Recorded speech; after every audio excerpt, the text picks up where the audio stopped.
Due to mature subject matter, viewer discretion is advised. Any and everybody that ain't your friend is your enemy. You got to eat.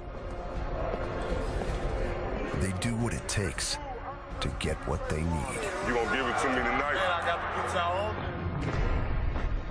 The prison has rules, and so do the inmates. An unwritten code of survival by any means. It's the jungle. You gotta live like it. You don't be a man or a mouse. This is where predators meet prey. Inside Lebanon prison.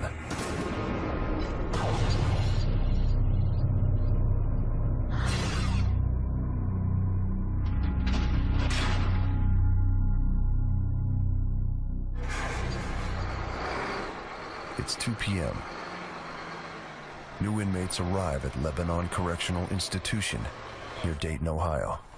Name and number, fellas, and watch your bottom step. Go around the front of the bus. 507057. These men are about to discover prison is a place with its own rules. To survive, they're going to have to learn them fast. Rule number 1, no contraband. All fight you guys get up and strip. Guards search their bodies for smuggled weapons and goods. Next, inmates learn the prison hierarchy. New arrivals are at the bottom of the heap. If I have to find you and hunt you down in order to give you back your property, I'll put you right in the hole. Simple as that. Any questions so far? Lebanon is a close security prison, just one step away from maximum. 2,200 of Ohio's most dangerous men live on this hall. General population is separated into 9 cell blocks. Each has 3 tiers and houses up to 250 men.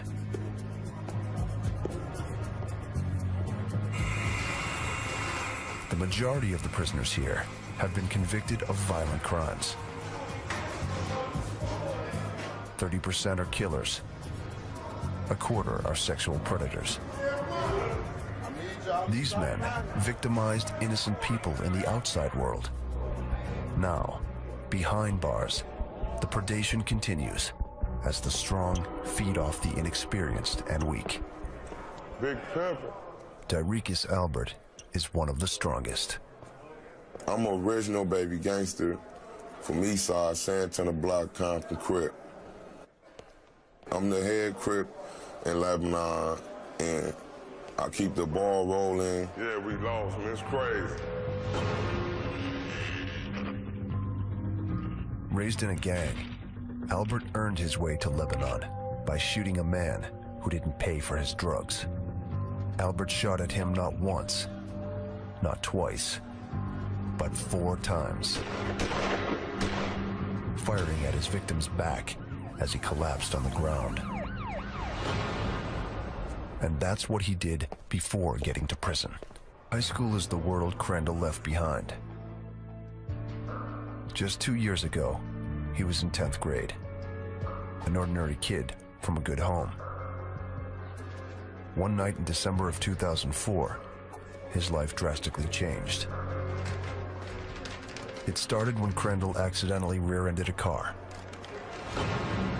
Angry, one of the car's passengers punched him and then sped away. Crandall chased him, pushing the other vehicle off the road and into a telephone pole. The crash injured a pregnant passenger in the other car, and she miscarried her baby.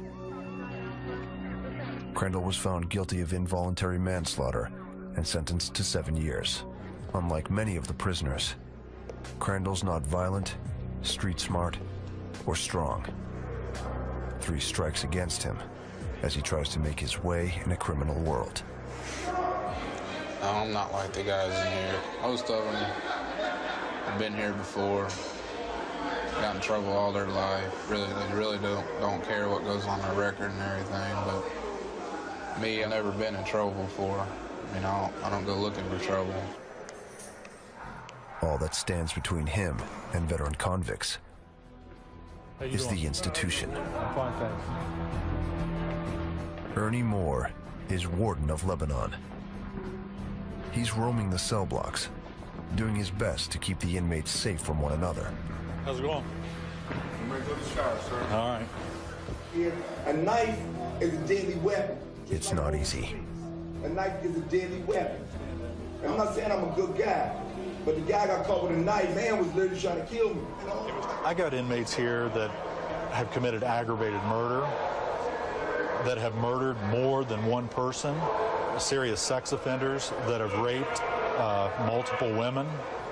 I've got guys in here that have kidnapped people, heavy hitter drug traffickers. I've got guys in here that have seriously assaulted staff, seriously assaulted children. Controlling hundreds of violent men is a daily challenge. Lebanon is a well-run prison, but a recent stabbing and escape attempt have put everyone on edge. Still, staff try hard to rehabilitate inmates through various programs, including work in a license plate plant that makes all of Ohio's plates. We need to work with these guys because 80 or 90% of the inmates, even here at Lebanon, are someday going to be back out in society. But many inmates don't care about their future and rehabilitation. They care about the here and now. At orientation, the warden warns new arrivals of the dangers ahead. And every prison's a little bit different, so I wanted to get this opportunity to explain to you some of the rules. But before I get Scott started, Crandall listens intently. I've learned over the years, and I learned Warden Moore tells the inmates whom to avoid. something called the 10% rule. Wherever you go in life where there's a large group of people, usually about 10% of those people are knuckleheads. It's the guys running the drugs. It's the guys that's doing the gangs. It's the guys that's extorting and stealing from people. That's who I'm talking about. What I'm asking is you stay away from them and do your time. Many new inmates fall prey to exploitation through activities that seem harmless. Gambling, borrowing, even accepting gifts can put them in another's debt. Crandall will have to quickly learn these unwritten rules, or risk losing what safety he has left. I hope something good comes out of this, that I can actually keep going. I just hope it all turns out all right in the end, but right now, I don't know.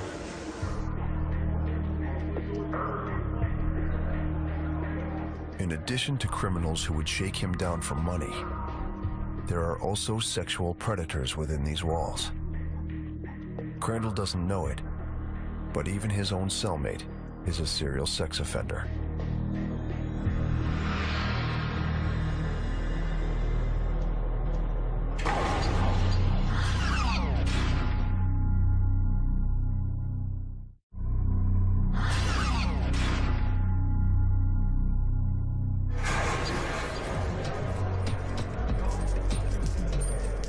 In prison, there are the predators, there are the prey,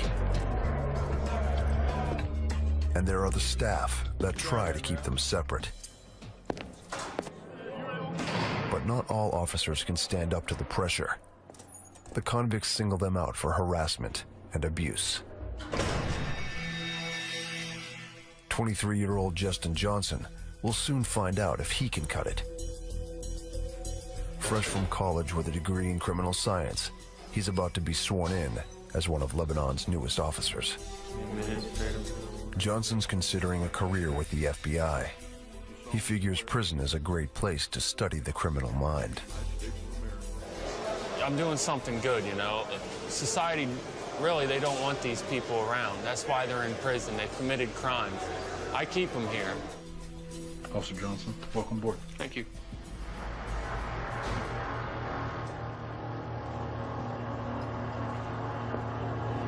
Give him a set of cuffs.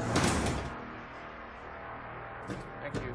But Johnson's enthusiasm for the job does little to calm his nerves as he walks in. And some days you're a little nervous walking in. I mean, at first, when you first start, you're nervous because you never know what you're going to expect in this place. And that's why every day is always a little different. Every day brings a new challenge. So you always got to be on top of your game. It's 5 p.m. on E Block.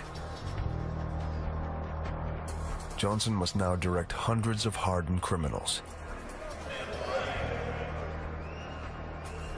His uniform doesn't give them their respect.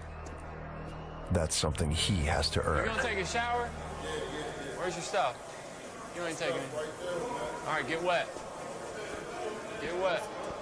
Almost immediately, the inmates start to test him. What do you want?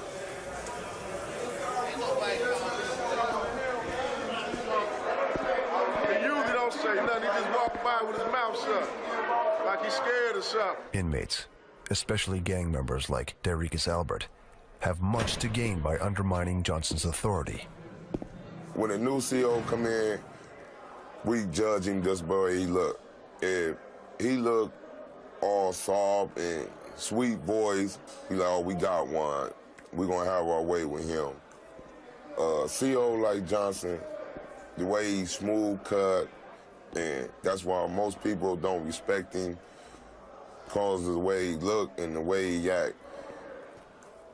Once you let an inmate run over you, CO don't get no respect nowhere.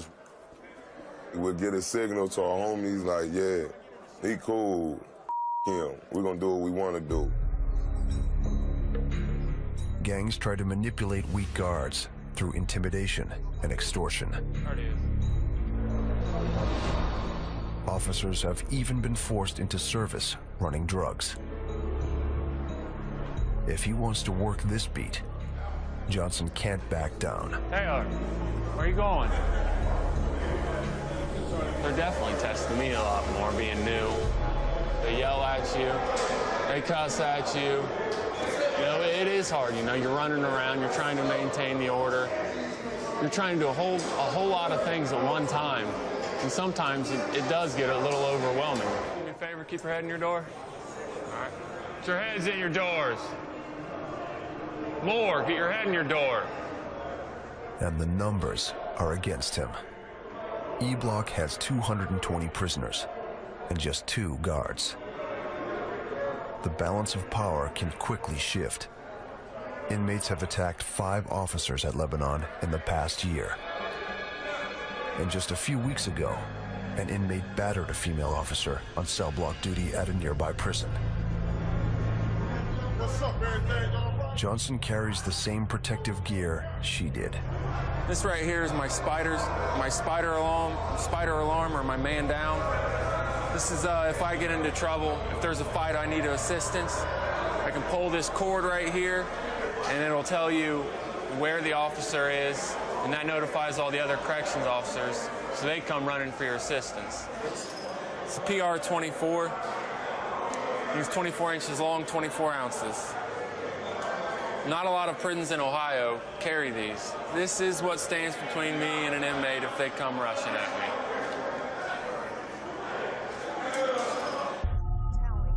Scott Crandall is also feeling the pressures of his new home. It's the start of his 3rd week. He's enrolled in GED classes, but they're not providing him the information he really needs, knowing whom to trust. In addition to the gangsters, he worries about sexual predators.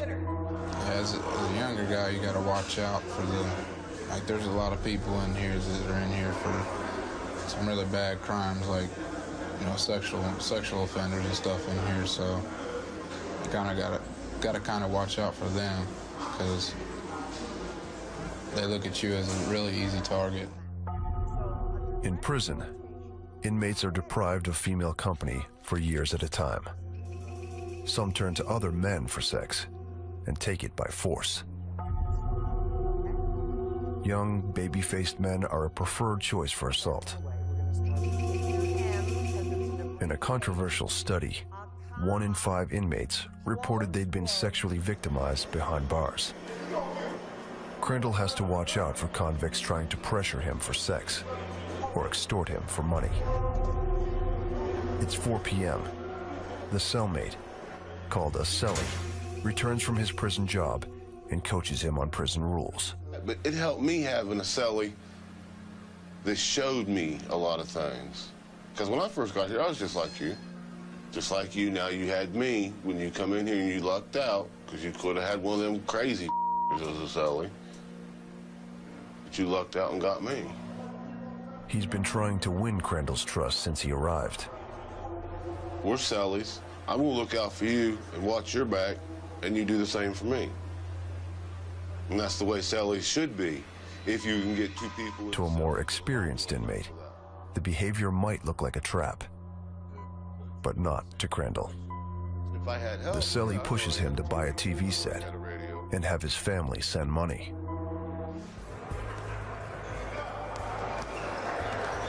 It's recreation period, a time convicts use for hustling.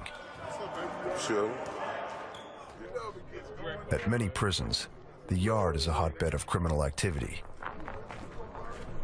But during Ohio's cold winters, the gangs prefer the gym. This is one of the few places at Lebanon where all the rival groups converge. Everyone from the Crips to the Aryan Brotherhood crowds in this spot. Crip leader Dyricus Albert knows he has to stay alert. In the gym, we'll have to race and hurry up and get down here. Because we won't want one of our homies or two of our homies down here, and there's 10 and 15 of them, and they end up in trouble or getting killed. So we'll all try to make it down here so to be even. More than 20% of Lebanon's prisoners are in gangs, and they're all trying to make a profit from the same pool of inmates. When competitors cross paths, violence usually follows. Gangs try to keep weapons within reach, and the gym offers plenty of hiding places. Even though officers spot check for weapons, Albert says they get around it by using unlikely carriers. We had like white boys and stuff carry the knives out. So if a CO decided to pull me or any of my homies over, they'd pat us down, we wouldn't have nothing, and they'd let us carry on about our business.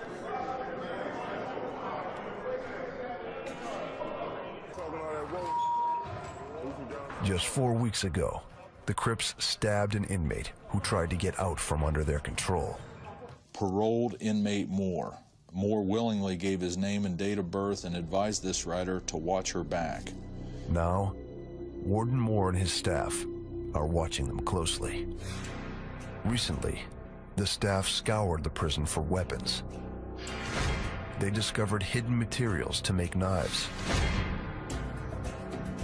Attacks have been on the rise across Ohio, and the warden is anxious to keep his prison safe. Now, he has just learned from a national agency that Crips across the country are planning riots. There's no time to waste. He calls for a shakedown. Tomorrow, members of the state's special response team will descend on Lebanon and turn it inside out.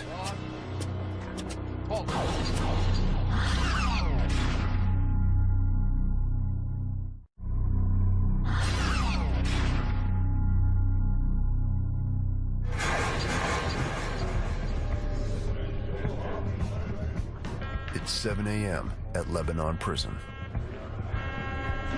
150 members of Ohio's Special Response Team, or SRT, flood through the front door. They're here to search top to bottom for weapons, drugs, and illegal goods. In Ohio, shakedowns only happen once every couple of years. It's a good thing. I mean, it's healthy for institutions to do this, to make sure that there's no weapons out there, to make sure your staff's safe. The operation is run by outside teams and kept secret even from prison staff, so that inmates have no advance warning. Looks like it's gonna be even side. Coming out and marking them. Drop them over the range and we'll work our way down. Going in, watching.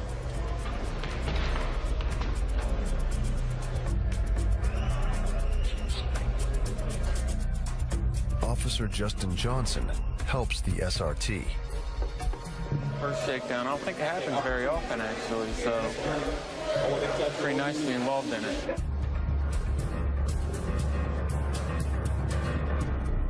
But Johnson struggles to assert his authority. Step back. Step back. Stand up. Get off your bunk, stand on the ground. We'll get him, we'll get him. Hey, step off the bunk now. Come on. Two-man teams search each cell. They strip the inmates naked. All right, gentlemen, I need to stand up one at a time. Take your clothes off. We'll do a routine strip search here. Hand me everything you want to come out of the cell wearing. The SRT dissect the cells, peering in bedposts, opening grates, and inspecting every item for hidden contraband. What are we looking for? Weapons, drugs. Also, gang paraphernalia. Major contraband. The shakedown gives the new guard a chance to learn from the pros. The big thing in here is you got to be confident. You got to come in here and you're in charge. Take your shirt off. Everything comes off before you come out.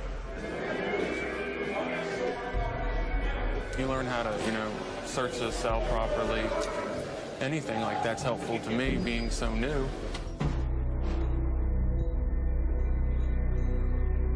Few inmates welcome the raid. It's violating. You feel like an animal. You know what I mean? You feel like you ain't got no rights.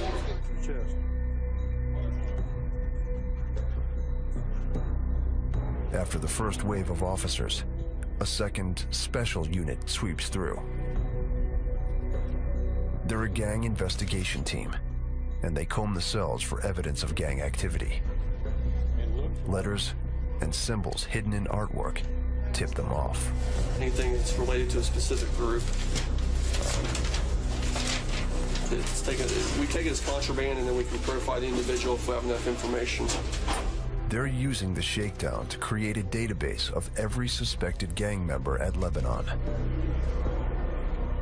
Gang tattoos and branding give most of them away. Some of these men have joined gangs once in prison to gain protection and power. Dyricus Albert seems unconcerned about both the gang and weapons search. Basically, every shakedown, they don't find no weapons. It's easy to hide knives. The institution is too big, and it's too many items, and it's too easy to make a knife.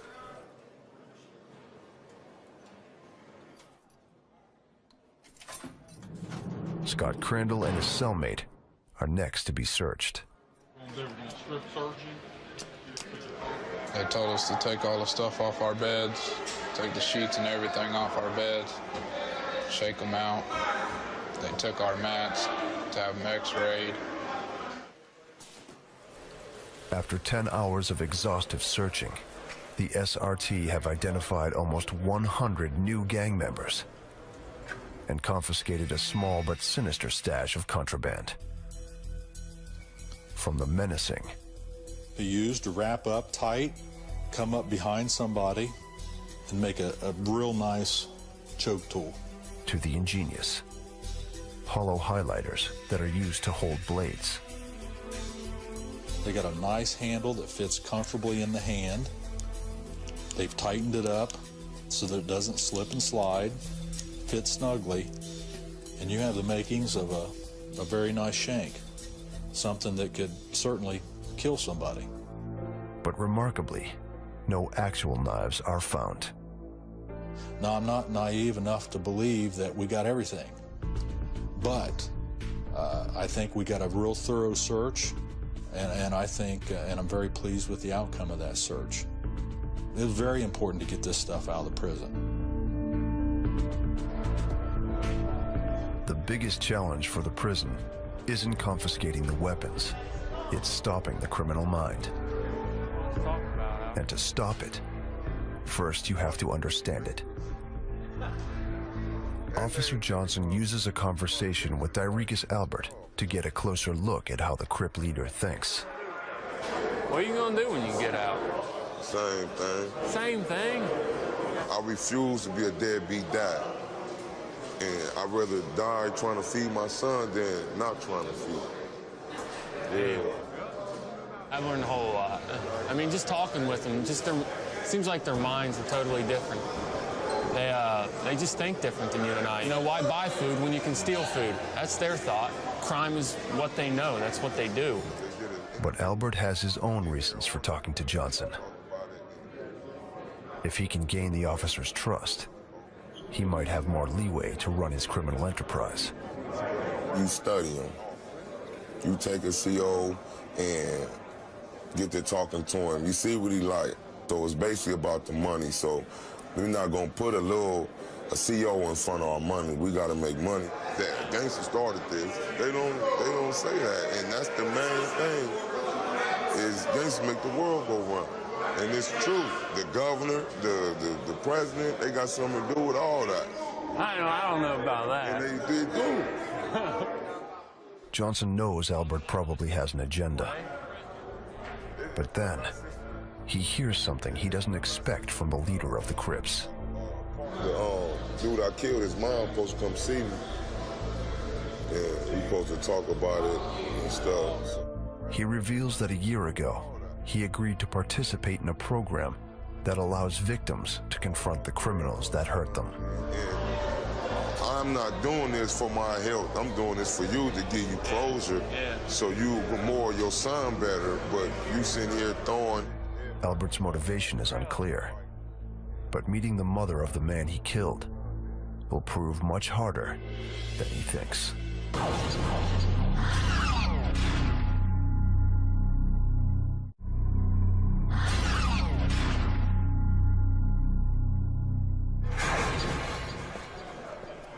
In the 4 weeks since his arrival at Lebanon, little has changed for Scott Crandall.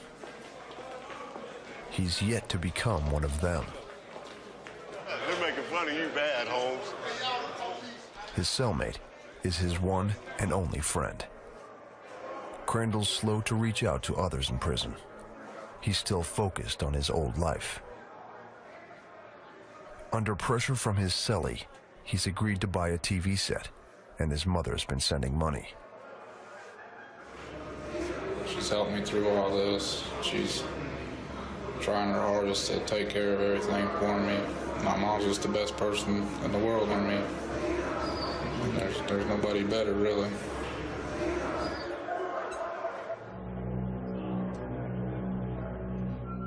Today, Crandall gets to see her. All right. Yeah. Okay.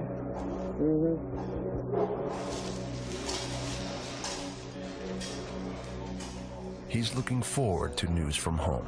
He don't like me helping him with his homework. He wants you back home so you can help him with his homework. I like to hear what's going on, just the little things that people usually look over when they're on the outside. I like to hear that kind of stuff. It really doesn't matter what. It kind of hurts a lot more than I'm missing out on it. He keeps giving me kisses and he sticks to me everywhere I go. Cheech goes crazy. His mother's light stories are a sharp contrast to prison. Crandall's stories are from a very different world. In my block, that's where well, not all of them, but most of the people are in here for murder and stuff like that. My block's not exactly the best block here. I think it's probably the worst block here. His life has changed, and Crandall has to change along with it. Everybody out there that doesn't think that they can be put in a place like this and nothing will ever happen, they're just really one mistake away from getting put in here, so. Without friends, without family, he has to make it on his own. The visit is over. I'll be back on the 26th, and I'll try to get the phone straight around so you can call home, get your TV, okay? I love you. Hang in there. I will. Get you out of here. Yeah. You know? Yeah. Just watch your back for me, okay? I will. Be careful. This is the closest to losing a child you can get to. And it doesn't go away. It stays with you. I get to go home to worry about what's going to happen here.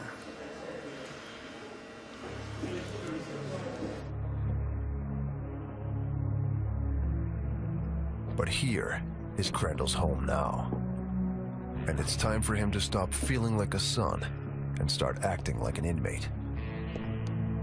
It hurts, because you gotta watch them leave.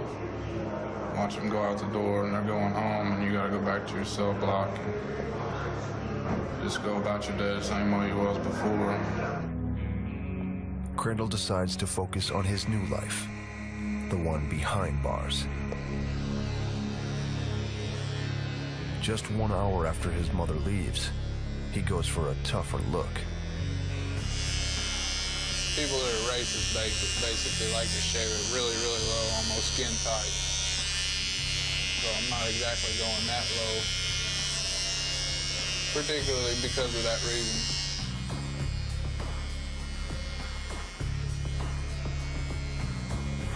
On the outside, I was known as Scott. Now I'm inmate number 508080.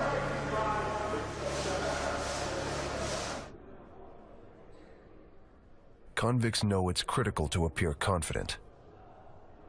But right now, the leader of the Crips is nervous.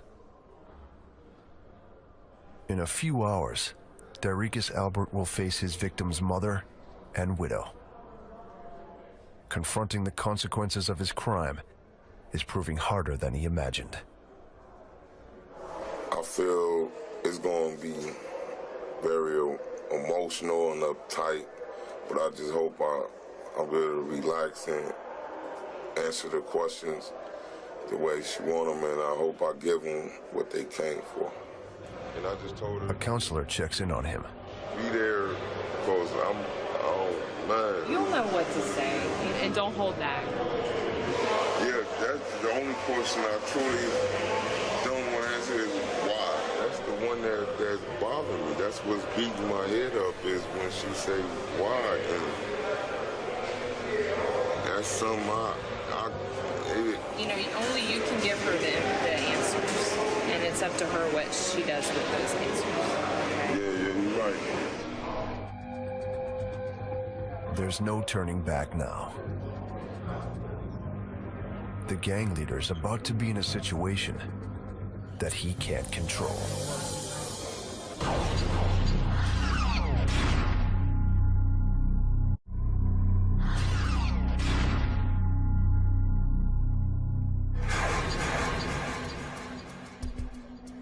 As the meeting grows closer, Darius Albert struggles to keep his composure.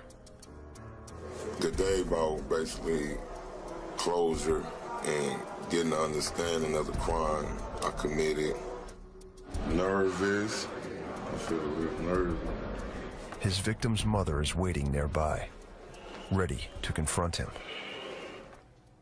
I wanted him to know the depths of our pain, because it's a pain that a mother cannot really describe and can't put into words. You know, it's like part of her heart has been ripped from her body. My heart is still breaking inside. 6 years ago, Albert murdered 27-year-old Albert Levon Lipford over a drug deal gone bad.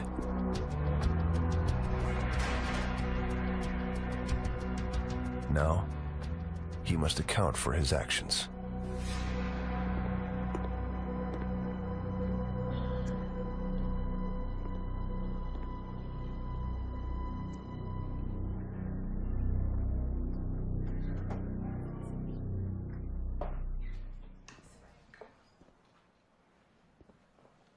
Shirley Burney lays eyes on her son's killer for the first time. Okay, I'm kind of nervous right now.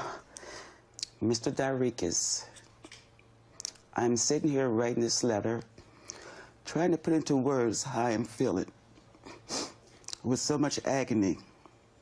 I hope you don't mind me calling you by your first name. My son's first name is Albert.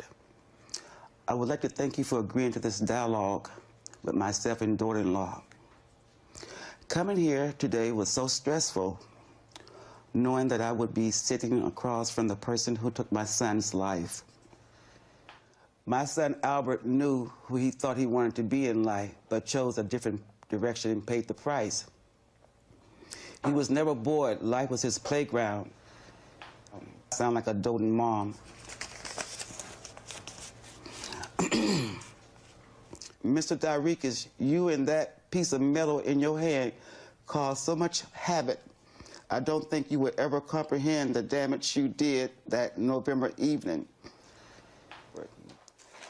No, Mr. Dariquez, in closing this letter, I would like to leave this with you. I can't judge you, only God can, and I hope you know him. Albert LaVon Lipford's mom.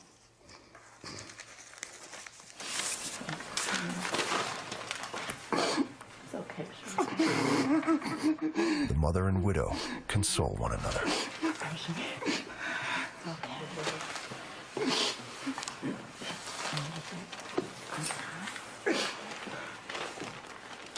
All Dariquez Albert has to offer is the truth of that night, a story he's never before shared.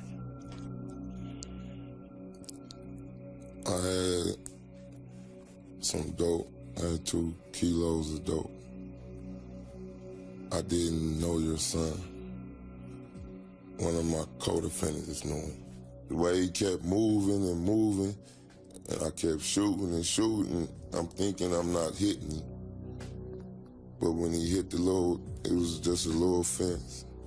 I see he couldn't, you can step over it.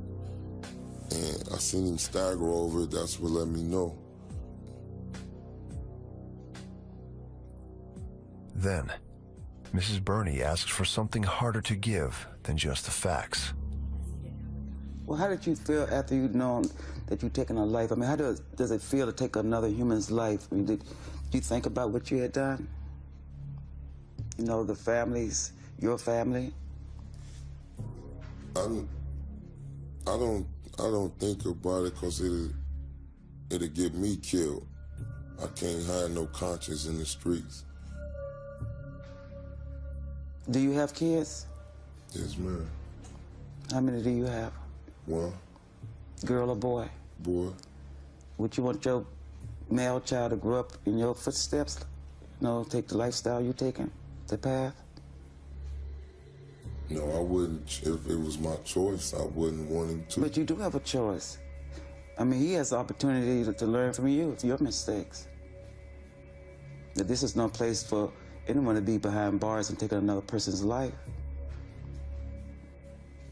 All it accomplishes is grief for both families.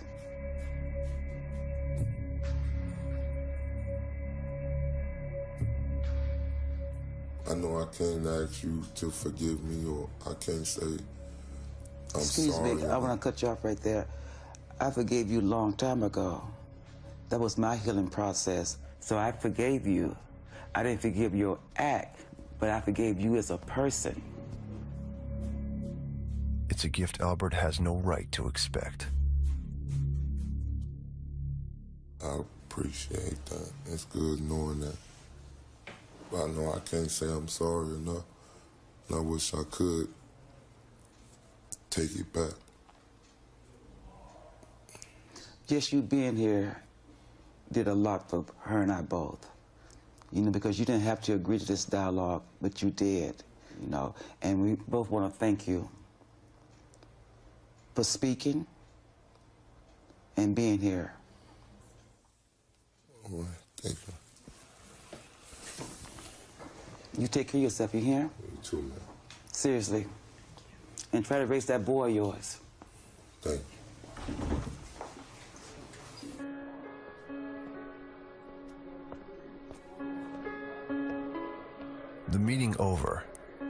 Albert heads back to cell block E. Elsewhere in Lebanon, Scott Crandall is growing into his new identity. He ventures out alone at rec to make new friends. He's aware that there are dangers here and people he needs to avoid. But he knows that for the next 7 years, this is the life he's got to live.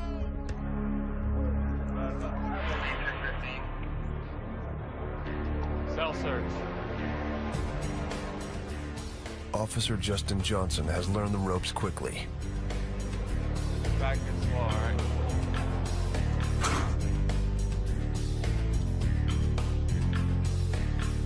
3 months into his new job, he's established his authority. And he's not afraid to use it. Found it in your bedpost. Don't know what it is, huh? You did a good job. You found it. Issue a conduct report. And at first, you know, you really don't know what to expect, so you're not very confident at all. But as every day goes by, you learn more, and you do become more confident. Smoking in here? Sure smells like it. Now, Dyricus Albert faces a choice about his future. Knowing what I committed and what I did, and for me to accept it and go on, it does a lot for me. When my victim's mom shook my hand, I felt like I was gonna melt because of seeing her and knowing that I took her son from her. It was my knee. I feel like I was gonna buckle. It made me think about my son and what I was going through.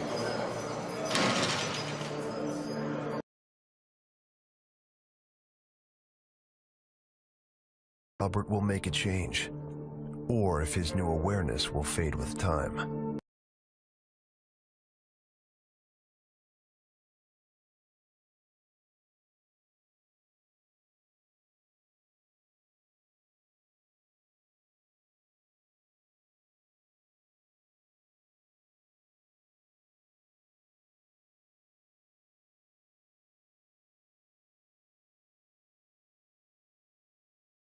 Men fight first and think about the consequences later.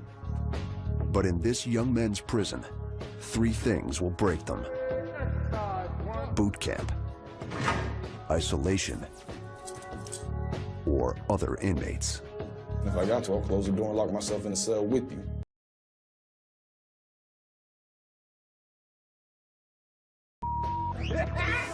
And only the toughest guys win. Welcome to the prison known as Gladiator Camp.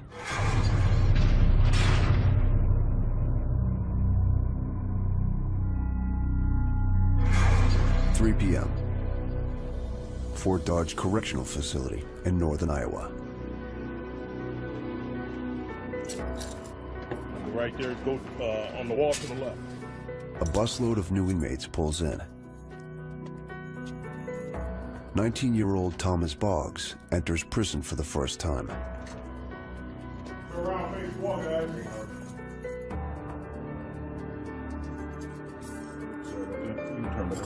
He faces a 15-year sentence for attacking a teenager with a knife. Now he's in a world where he's the one at risk. Officials built Fort Dodge, a medium security prison, for inmates like Boggs, men 18 to 25 years old. He pushed me and I was like, what the f, dude? And then he just f***ing hit me. Corrections officers, called COs, rush in to pry them apart. Fort Dodge has 0 tolerance for fighting. As punishment, COs take Byford to segregation. And I just remember sitting in the chair, getting my hand cuffed, thinking, damn, I was only here 2 minutes. That's like a record or something. But he doesn't regret the fight. In this young men's prison, image means everything, and Byford has shown his strength. Boggs appears weak, and without Byford, he's on his own. I don't know. If he keeps to himself, he's all right, but otherwise, he's gonna have a hard time. People don't like that. Everybody's out to prove themselves, so they're like, oh, that's a good target to do it with. Back in the unit, more inmates gang up on Boggs.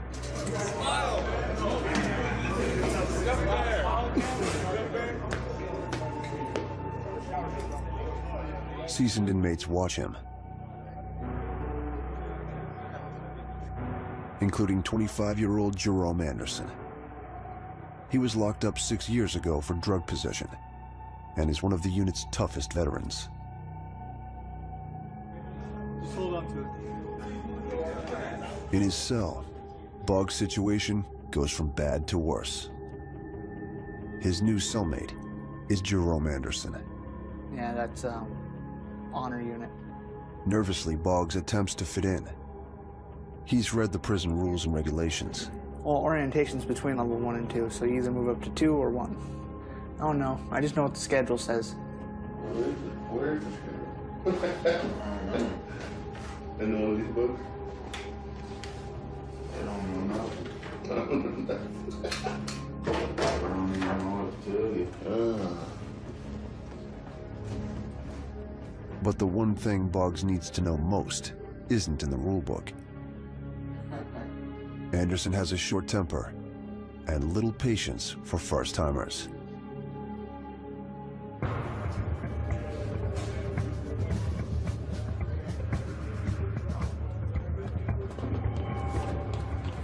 In a neighboring cell block, 80 young inmates do their time in a militaristic program called Rivers, intended to prevent them from becoming hardened criminals.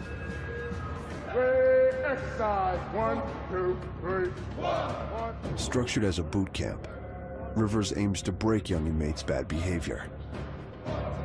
Ready, begin. Down. Down. They follow a strict daily schedule of grueling physical training, How many of you think banking? intensive treatment classes, and manual labor. If an inmate graduates from the 5-month program, he's immediately released. If he fails, he serves his full sentence, sometimes up to 10 years. Quit hitting the table, please. But I got 80 guys I gotta look after too, man. Mike Swanson helps run the Rivers unit. He and a team of 14 COs attempt to keep the inmates in line. You're probably one of the worst ones here right now. Seriously. Out of 80 guys, yes. It is tough because you want to help them, but it all depends if they want to get helped. Despite their crisp uniforms, these inmates rebel at every opportunity. Selfishness and self-centeredness is the biggest problem that we have with these guys. Trying to deal with it and trying to fix it at this age is tough because they continue the same behaviors. One inmate in particular has a history of being a troublemaker. 22-year-old Anthony Klein. When I saw Offender Klein come into the program, just his kind of cocky nature that he has, the way he carries himself, the way that he thinks he's all that, I kind of knew that there was going to be issues with him. Never thought I'd end up here. The day I came, I was like, man, I'm here. Klein, like many Rivers inmates, landed in prison because of drug addiction. I was doing marijuana, started doing meth, ecstasy, drinking, violating my probation there, got away with it. The drugs is, it's no excuse, but that's what really got me on the road to keep coming here, After he beat someone up, a judge sentenced him to a year in prison. But because of his youth, the judge also gave Klein a way out. The Rivers program. Klein, yep. Lloyd. If I complete the Rivers, I only got to do 4 months, 18 days, which is really that's a good chance for me. The odds are against him. 2 of his brothers are also doing time. Their own father wasn't around for them. Klein vowed not to make the same mistake with his own son. My kid's 4 years old. He's the most important thing to me in my life. You know, I mean, I know I really messed up coming here, not being there for him. My dad wasn't there when I was young, but I learned my lesson from him. I know I got to be there for my kids. So when I get out, give me a job, stick there with my kids so he can have me, have a dad, have a mom, so he ain't got to wind up like me. But with 4 weeks to go, Klein is just 2 disciplinary reports away from being kicked out of the program.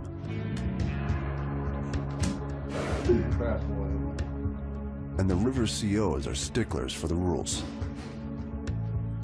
6 times a day, they physically account for each Rivers inmate. It's critical that the inmates be awake and in full uniform. 50 push-ups apiece after dinner. But CO Jeffrey Cook catches Klein and his cellmate asleep.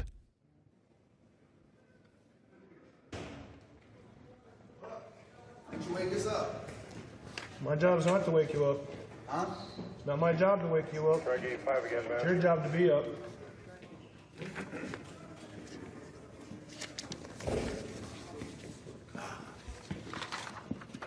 You guys know better. Come on. Why you guys? What happened? Fell asleep, man. Fell asleep. Act like it's a crime to fall asleep. They didn't say it was a crime, but it's against the rules, Mr. Klein, and you know better. Not against the rules. We sleep during count every day. The situation quickly escalates. It would be virtually impossible for you to sleep through every count. You Since call me you're a liar? supposed to be. No, I'm not calling you a liar. Well, I sleep through count every day. Mr. Klein, I need to warn you on that, okay? All right? Yep. Klein backs down. But if he messes up again, the COs will come down hard.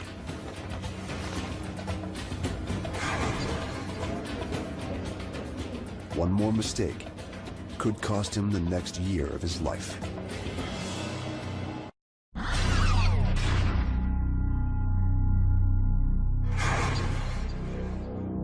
At Fort Dodge Prison, the yard is the harshest proving ground.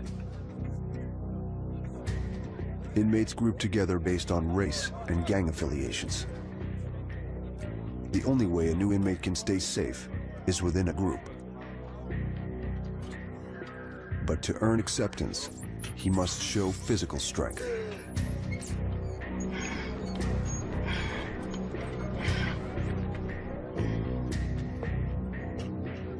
Thomas Boggs has one chance to impress the groups.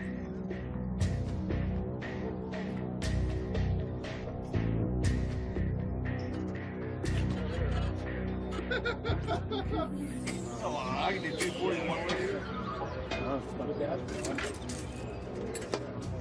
Are you kidding me? But all he does is draw unwanted attention. What do you weigh? You weigh about what? 250? You weigh 220. I can damn near kill him.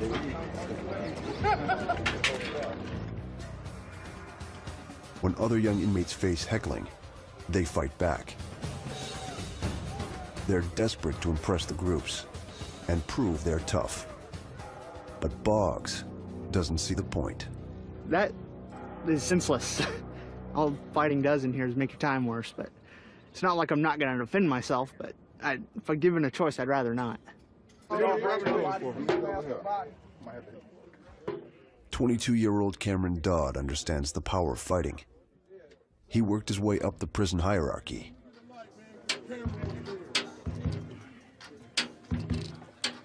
It's a lot different here than it is in the world. You got to handle situations a lot different.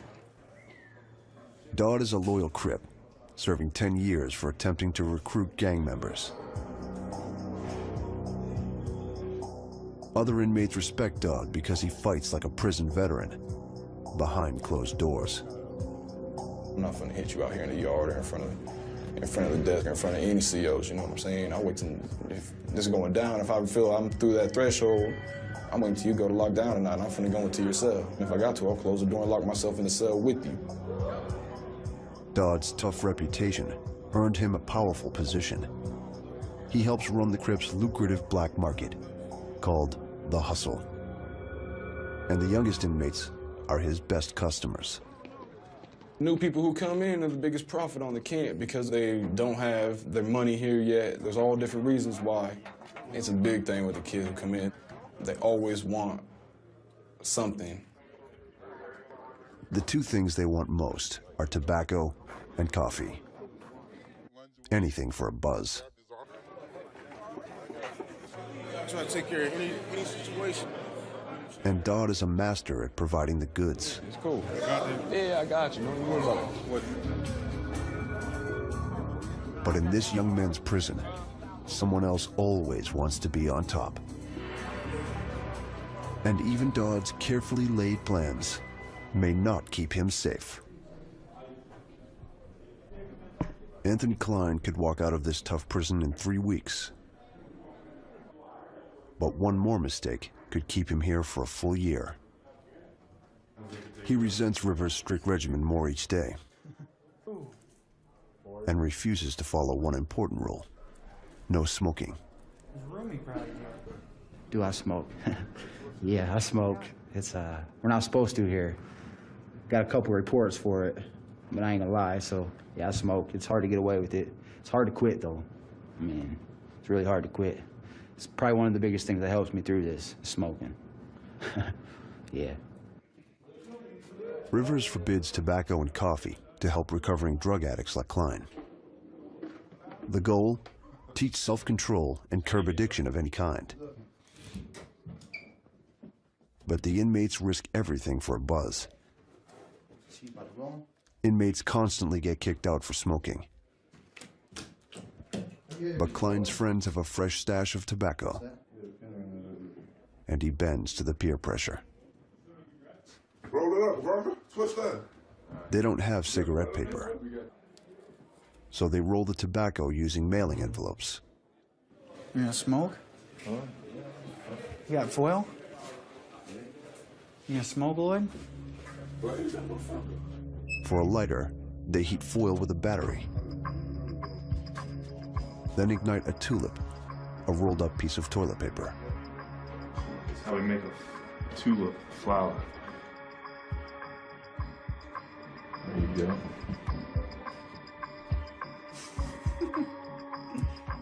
Where's he at? I don't know. Now y'all got me spooked.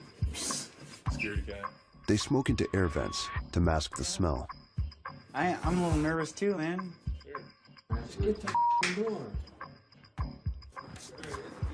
Get this out of here. Don't do that, dude. They rush through the cigarette.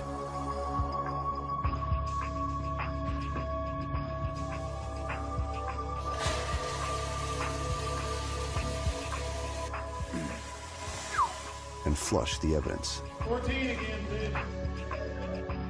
But Swanson busts inmates for smoking all the time. And his shift just started.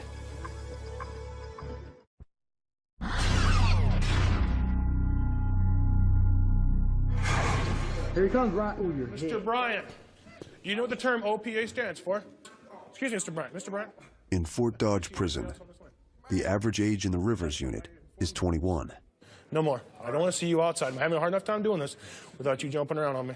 I told you before, bring your energy level down. You're getting wound up. The prison calls these men adults, but every day, the COs battle adolescent behavior. That's when you get in trouble. Please, step back in.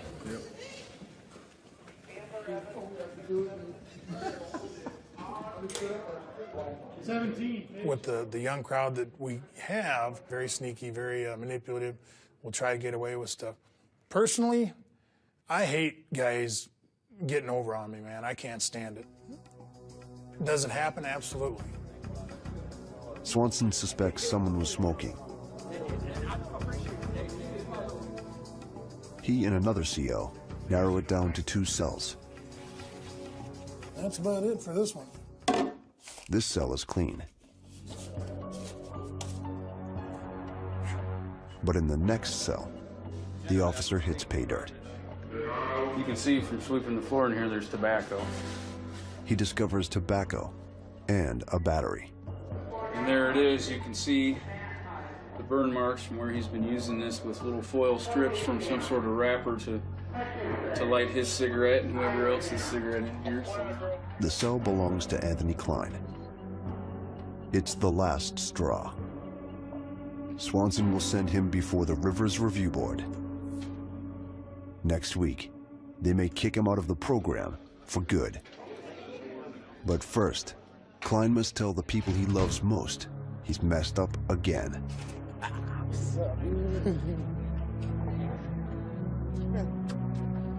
His entire family is here to visit. I love you. I love you too. Look at your grandma. I know, I like it. How you been? Good, how you been? I've been all right. I miss you. I like that shirt. What'd you do? Yeah, my room got searched again.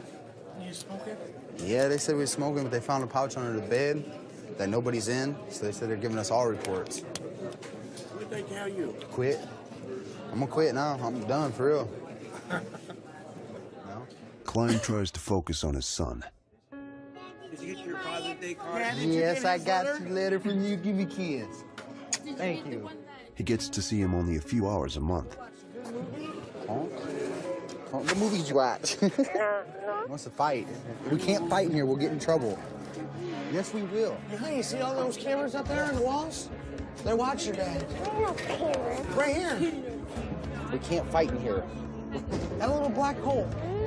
There's a camera in there that watches everybody in here. Especially on the building supply. Tell them about the big turtle at Olsen Park. But the incident hangs over him. I don't know. I'm gonna appeal it. So it probably won't go through by the time I'm out. But I got 2 reports already coming. Come here. Give me a kiss and hug. Give me a kiss. Give me a hug. Hug me, baby. I love you. You love me? Okay. Bye-bye. Tell Daddy we'll be here next week. Klein promises his family he won't make another mistake. Love you. Love you. Now, he must convince the review board that he means it.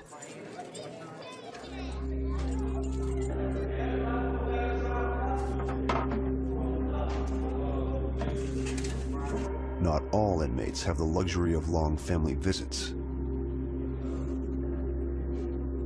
This is segregation, what inmates call the hole. Here, 100 inmates live in isolation 22 hours a day. Is it Boggs? And Thomas Boggs just arrived. He asked to come here for protective custody. During a routine strip search, a CO discovered bruising on Boggs' arm and leg. When questioned, he came up with an unconvincing story about a game he was playing with other inmates. I was playing a martial arts game called Hit for Hit, and it's a self-control thing, and they don't have self-control. But you're not supposed to leave marks, but they did, and I didn't think anything of it until after it happened, and then I was like, oh, crap. So I take my punishment as it's needed, and that's all I can do. I made the mistake of playing the game, I gotta live with it. One of the men suspected of hitting Boggs is also in the hole. It's his former cellmate, Jerome Anderson. He doesn't back up Boggs' story. So he was saying they're playing some tit for tat game or something. I mean, what's that whole thing about? He said he was playing tit for tat.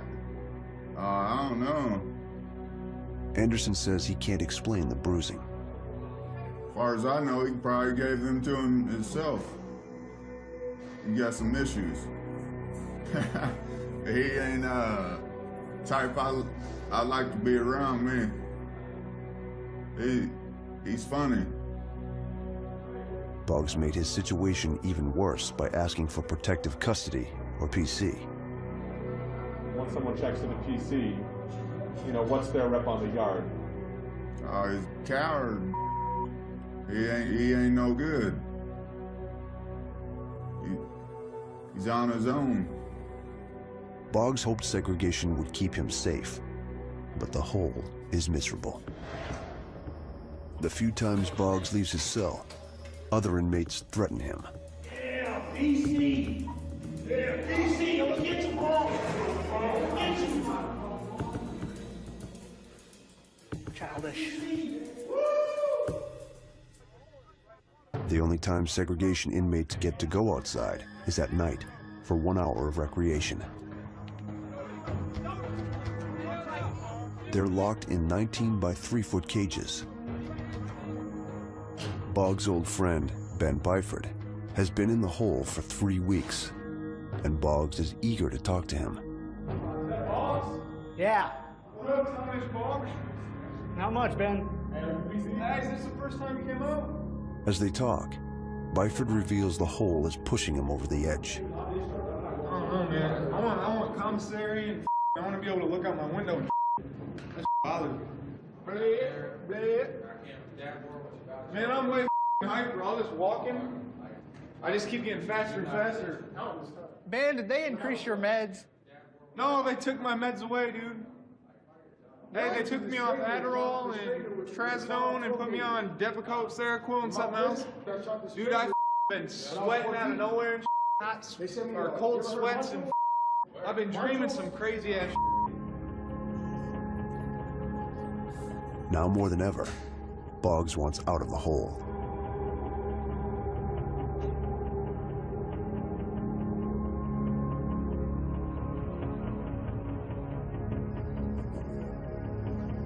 He'll ask to return to general population.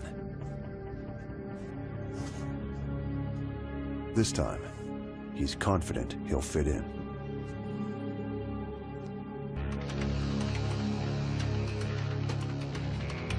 He'll be in the hole and out of the hustle for 2 months. But it's a price he's willing to pay to maintain his reputation. As soon as he's back in the yard, he'll get back in the game. I'm not gonna change none of my behavior, you know what I'm saying? Just like I haven't for this past 15 months that I've been here, you know what I mean?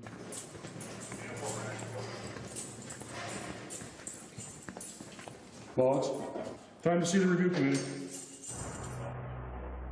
Thomas Boggs isn't handling the hole as well as Dodd. After 3 weeks, he says the isolation brings out his violent tendencies. Violence stems from a need to get back at the world, I guess. It's kind of like you corner an animal, it's going to get pissed off and it's going to start lashing out at everything. He wants to return to general population, or GP. And despite being attacked, he's optimistic the prison will let him. Mr. Boggs, come on in, have a seat. Good morning. Okay, we're the classification committee. How things going? Could be better, could be worse. Trying to figure out what to do with you. What are your thoughts on going back out there to GP status? I don't think there'd be any problems as long as I'm not in the room with the same people. Really? Yeah. The committee is stunned at how out of touch he is with reality. So now you're not concerned about it being a problem if you go back? No. Well, what do you think the guys that were on the unit, if you were to go to their room, how they're gonna feel? I have no idea. So you're wanting to go back? Well, if there's a way I could do all of the GED and vocational and welding and get one of the boat job or the telemarketing job and be in PC, I'd like to do that, but... That's not gonna happen. That's not an option. Yeah.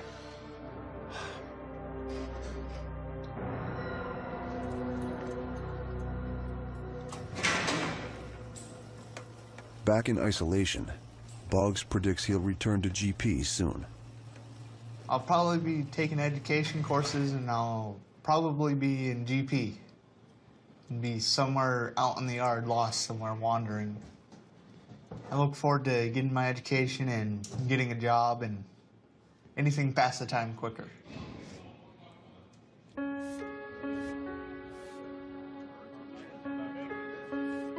Anthony Klein wants to avoid GP.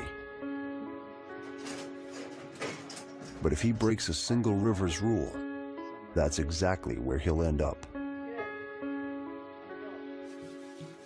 Klein reports to work to sand and repaint desks.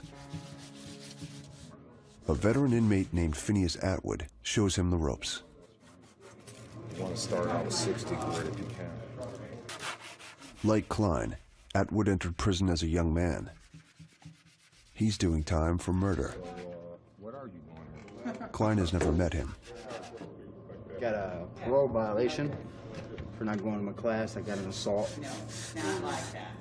Was on an assault charge. So they sent me here for violating the violators program. What about yourself? Life sentence. Life sentence? Seriously. Doing a life sentence and I've been locked up for 25 years. I got a kid that's probably older than me. Probably, huh? You know this is your last chance. Yeah. You better take advantage of it. Because if you don't, this is going to be your life. And I don't think you want it to be your life. No, I don't. Because I don't. But I have no choice. Wow. Thanks for the advice, man.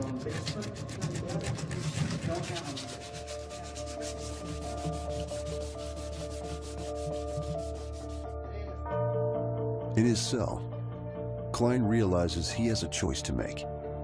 He talks it over with his cellmate, who's supposed to graduate the same day as Klein. It's weird, Klein, the closer I get to getting out of here, you know, like, I don't know, it's like the more I miss my kids, you know, and I mean, I've missed them the whole time I've been here, but it's like, I haven't seen them since Christmas, man. Good. I know what you mean, and I cannot wait to see my son.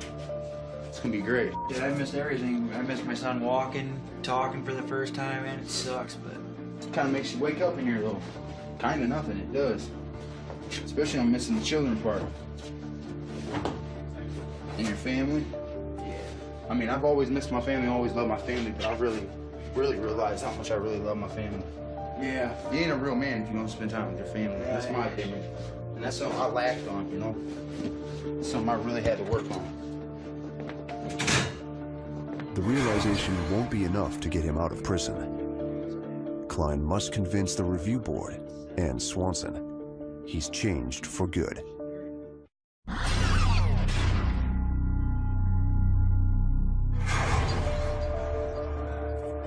Thomas Boggs starts his 23rd night in the hole, a place he hates. For his own safety, this is where he'll stay.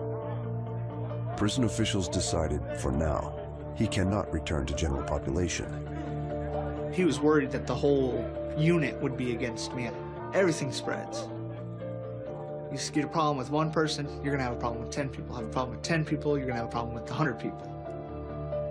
Boggs hangs on to the unrealistic hope that the inmates will eventually accept him. And if nothing blows over while I'm in PC, like why I'm in PC gets forgotten and blows over in the yard and nobody makes a big deal out of it, I might check out. But his former cellmate Jerome Anderson won't let them forget. The prison released him from the hole because they couldn't prove he attacked Boggs.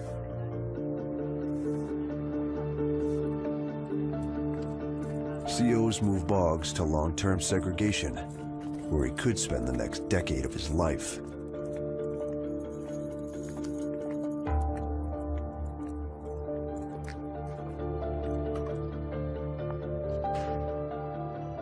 He won't escape the label of protective custody.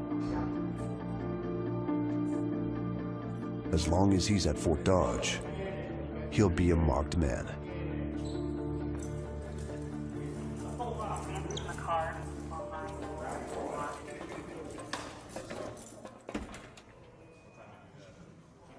Anthony Klein could walk away from Fort Dodge in a matter of days, if the Rivers Review Board lets him.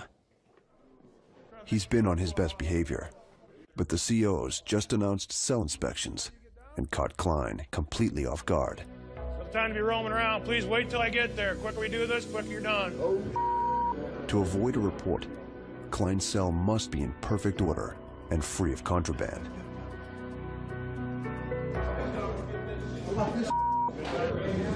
Oh, cover that. Cover that. Just cover it. I know he's around the corner. He's got to be. Here he comes, right. Ooh, your head.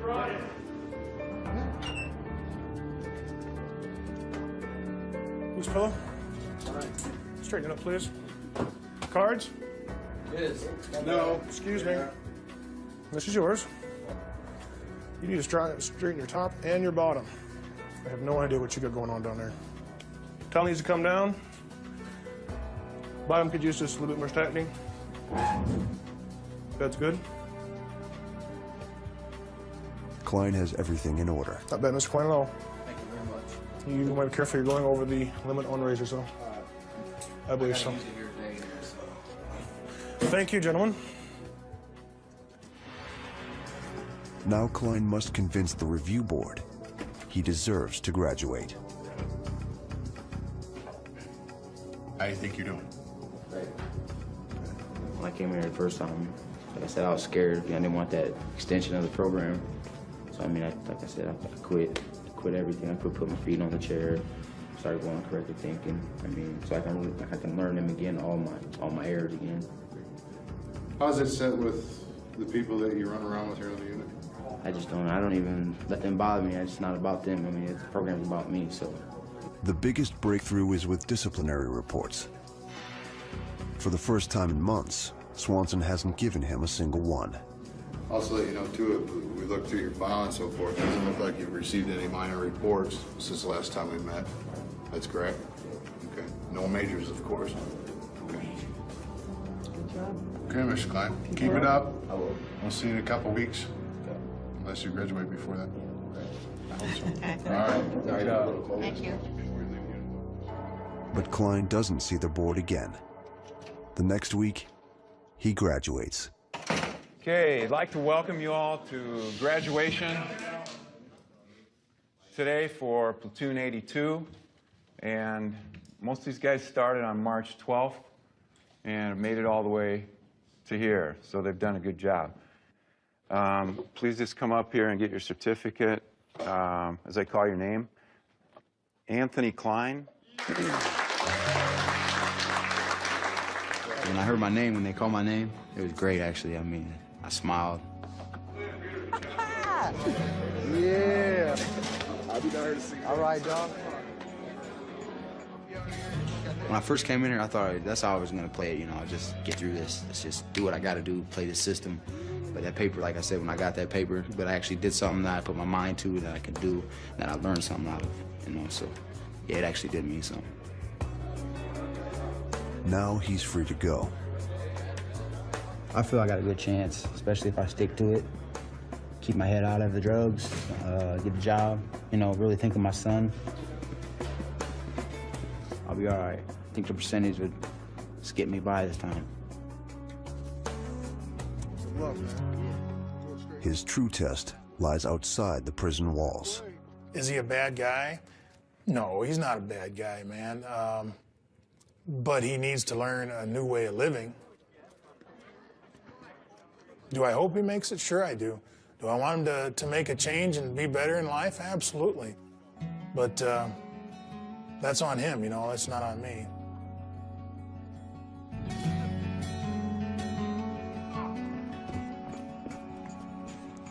%40 of 18 to 25-year-olds reoffend and end up back in prison. In a cycle that can turn young men into hardened inmates. For those who do come back, the veterans and the hustlers, the hole and the hierarchy will be waiting for them. Due to mature subject matter, viewer discretion is advised. Any and everybody that ain't your friend is your enemy. You got to eat. They do what it takes to get what they need. You gonna give it to me tonight? Yeah, I got the pizza home.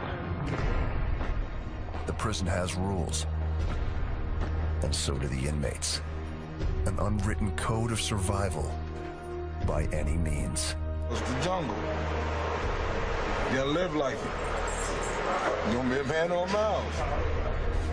This is where predators meet prey. Inside Lebanon prison.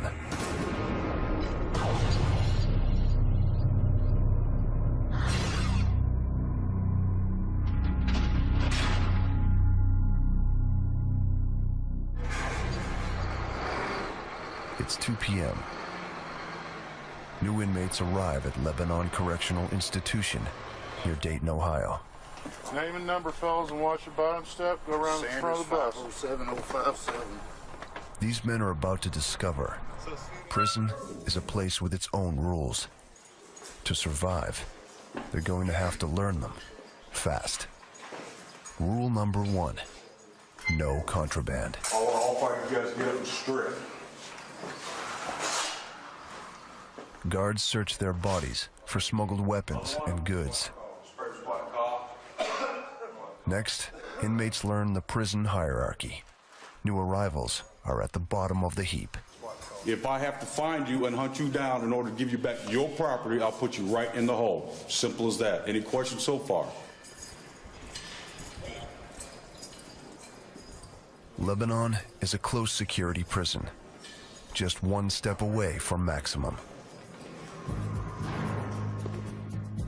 2,200 of Ohio's most dangerous men live on this hall.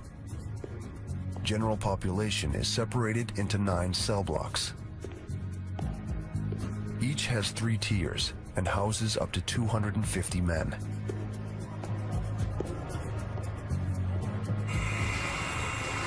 The majority of the prisoners here have been convicted of violent crimes.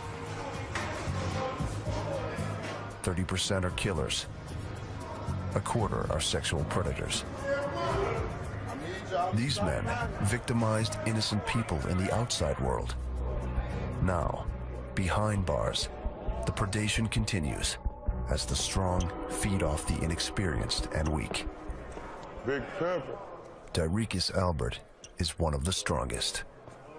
I'm an original baby gangster from Eastside, Santana Block, Compton, Crip. I'm the head Crip in Lebanon, and I keep the ball rolling. Yeah, we lost, man. It's crazy. Raised in a gang, Albert earned his way to Lebanon by shooting a man who didn't pay for his drugs. Albert shot at him not once, not twice, but 4 times, firing at his victim's back as he collapsed on the ground. And that's what he did before getting to prison. High school is the world Crandall left behind. Just 2 years ago, he was in 10th grade, an ordinary kid from a good home. One night in December of 2004, his life drastically changed. It started when Crandall accidentally rear-ended a car. Angry, one of the car's passengers punched him and then sped away. Crandall chased him, pushing the other vehicle off the road and into a telephone pole. The crash injured a pregnant passenger in the other car, and she miscarried her baby. Crandall was found guilty of involuntary manslaughter and sentenced to 7 years. Unlike many of the prisoners, Crandall's not violent, street smart, or strong. 3 strikes against him as he tries to make his way in a criminal world. I'm not like the guys in here. Most of them have been here before, got in trouble all their life. They really don't care what goes on their record and everything. But me, I've never been in trouble before. You know, I don't go looking for trouble. All that stands between him and veteran convicts is the institution. Fine, thanks. Ernie Moore is warden of Lebanon. He's roaming the cell blocks, doing his best to keep the inmates safe from one another. How's it going? I'm ready to go to the shower, sir. All right. A knife is a deadly weapon. It's not easy. A knife is a deadly weapon. And I'm not saying I'm a good guy, but the guy got caught with a knife, man was literally trying to kill me. I got inmates here that have committed aggravated murder, that have murdered more than one person, serious sex offenders that have raped multiple women. I've got guys in here that have kidnapped people, heavy hitter drug traffickers.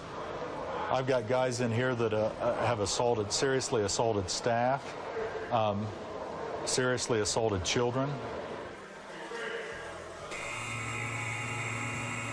Controlling hundreds of violent men is a daily challenge.